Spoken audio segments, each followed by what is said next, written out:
Hello, and welcome back. This is going to be a little extension, part 4, I guess, of chapter 2.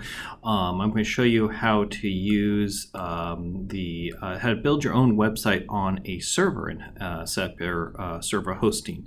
And we're going to do this with a free account. You can do this with another account potentially, but I really highly recommend just doing it the way I'm going to show you how to do this. And this is all documented in, this is homework 8 basically. Not this says homework 8. On Blackboard. So I'm going to actually just bounce it. So here we go.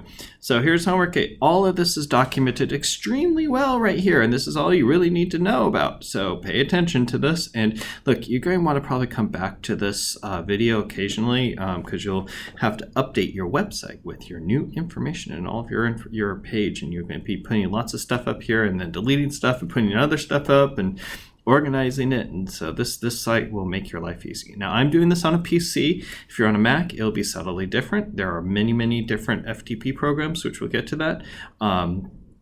I really like WinSCP, but you can use your own preference. There's a zillion of them out there. I mean, there's quite literally so many, it's ridiculous. So first off, you're going to set up an account. You have to set up a free account on this by the host, by host, I don't know how to pronounce it, whatever the site is. So I'm going to click on this link, and the nice thing, I looked for a lot of different sites. This doesn't put ads in, it's free, it does PHP, it does a whole bunch of really cool things. This is a very good site. You can associate your own domain name with it even, and set up your real website for hosting, and I've done that before with this service. But it's not the best service, but it's good. The one thing you want to be very careful about is whatever service you're hosting on, you want to keep a local copy of your files, because you can't guarantee that they're going to keep a copy of it for you. You usually can. There's usually some security level involved in it, but just keep your own files just for a backup. Always have multiple backups. I'm a big proponent of that. All right, so anyway, I'm going to go to this site, and I'm going to go click on free host sign up. Or sign up for free hosting, whatever it is. And we just want to do the free account. So, and we're going to do, it's going to be, something at bytehost.com, but we're not worried about bytehost.com, I guess it is. Byethost. I don't know what they call it. We don't care about how it's going to be structured, what the number is and all that stuff. We're just going to go with what the site we have. Again, you could set up your own domain and make it point to it. You'll still have that other way of looking at it. But for now, we'll just deal with this. So I'm going to call this, I'm going to use my Dr. Scott MCD. I'm going to call it Loino. I don't know if this will work because I already set up an account. Let's see, I'm going to make a password. And you want to make sure you remember your password, obviously. I would put in your school email, but I'm going to put in Dr. Scott MCD at gmail.com. It has to be a legitimate password because you have to activate it. We're just doing a personal account, that's fine. We're going to do it in English, and somehow I have to read this thing. I think it's a 7E2. Yours will be different, obviously. 0C? These are always harder for me to read than I think a computer is. I hate those things. Okay, so I have gotten an activation link. I'm not going to worry about that. And so now I have to go and check my email. So, and you want to make sure, you're not going to do any bad things with this website, blah, blah, blah. All right, so I'm going to pause the recording and find my email. Okay, so I went and checked my email, and actually I found that Gmail, and I reasonably remember this was a problem in the past. Gmail tends to take a very long time to get through for them to send it to a Gmail account. I don't know why. So I just sent it to my Yahoo account. I would really recommend just using your school email account. It will just be faster. They'll send you an email, and then you'll click on it and go to this form right here. So this is my information right here.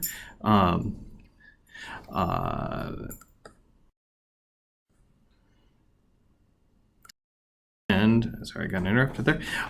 You'll go and grab your, click on that link that they provide with you, and it brings you to this page, something like this. You want to write all of this down. This is extremely important, okay? Copy and paste it into a document if nothing else. Ridiculously important. Don't lose this information. So I'm going to put this right here. So I'm going to save it and put it on my desktop. I have, call it web host info.txt. I don't care. It just needs to be written down somewhere. This username, all this good stuff. I'm going to make it so it's a little prettier. I don't care about the password because I know what my password is. You'll have an SQL password. You don't care about that, but you might eventually want to have that information. This SQL stuff, we're not going to really be dealing with that in this class, but it is good to have all of this information. So in this case, I am being put on byte host 9 or by thost 9, and my previous account was on 32. So I mean, it just all depends what they assign you to, and who cares at this point. But this is the actual, well, we'll get to the actual URL name. Where is it? It should say it. Oh, right here. And I want to get this homepage URL copied and pasted into my text file and save that information because that is important also. So yay, I got that. Yay, yay, yay. All right, cool. So I'm going to go ahead and save that. So now this is the page I go to. So if I click on this, I'm going to hold the control key down and click on it. It gives me this. Oh, yay, it works. But what is it doing? Well, it's grabbing a default text file or a default HTML page, and we obviously are going to want to change that. And there is where we get to this stuff right here. So we got all of this written down, okay? And again, I don't care about the SQL, but you might as well have it written down, copy and paste or something like that. Then we need to go and put something up there, okay? So it's this default stuff. So we want to go, we can do this in a couple different ways. There are different ways to access all this, but one of the easiest ways is to go to the control panel, which it's this thing right here, cpanel.bytehost.com. And if I go and click on that, I will have to log in. And this is my login name. And we're going to go.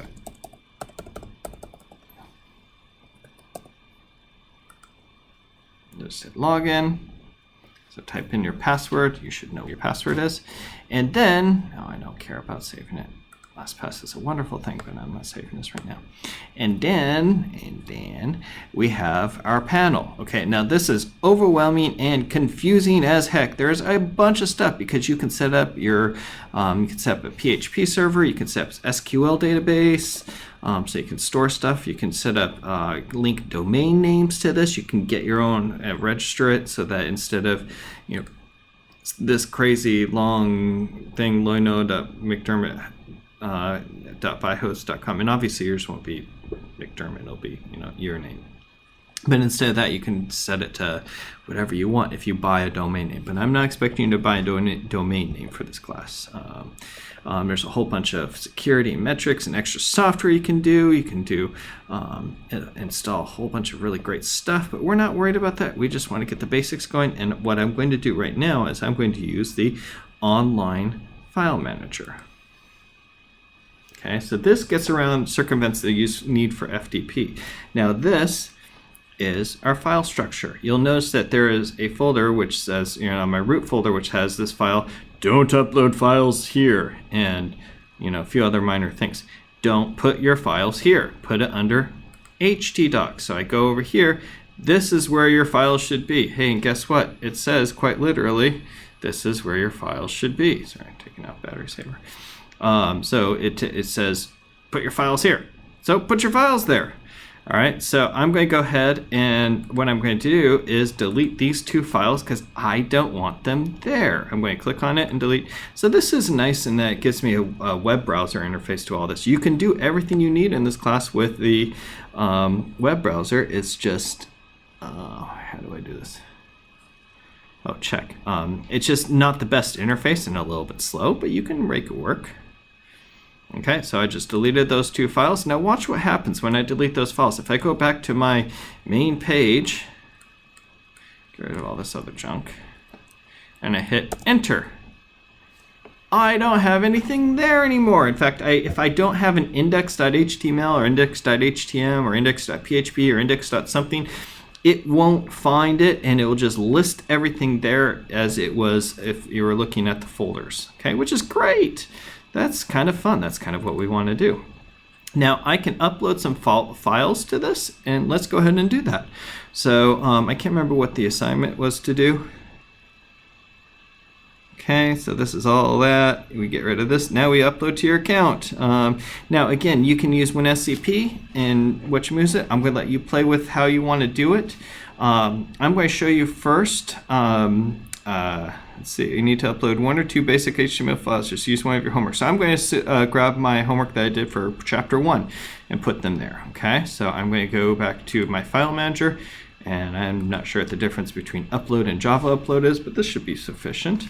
I'm going to find my files, go to my desktop, and homework 3. I'm going to grab index, and I'm going to go ahead and grab, oh, I didn't want to add another one. I'm going to go menu. And if I had any images, I could do that. And then I hit check. I don't really like this check thing. Okay, okay. It transferred them. Now I go over here, back to my folder, and you can see I have those 2 files I uploaded. And guess what? Look at this. If I refresh this page, voila! It's magic. It's not really magic. And the nice thing is, since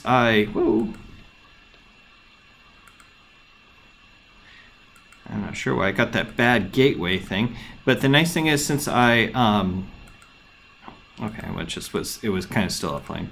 Since I used relative links in these, they work no matter what. So I can go back and forth, and you can see I can go between menu and the index, and that is it. Now, if you want to use WinSCP or WSFTP or any of these other FTP programs, by all means. But pretty much what you can do in this class, everything you need, you can do with the upload. I'm not sure what the Java upload is. We'll try this. It doesn't support applets, so you can't do it. So it depends on your browser. But you can just use, I want to be careful about that thing. Yes, fine. But you can just use the regular upload thing, and you can delete things, you can manipulate it through this page. You can download things. The problem is it's harder to sync. The more sophisticated programs like WinSCP do a really good job of that. And that is that. That's homework 8. It's really not that hard. So, all right, see you in chapter 3.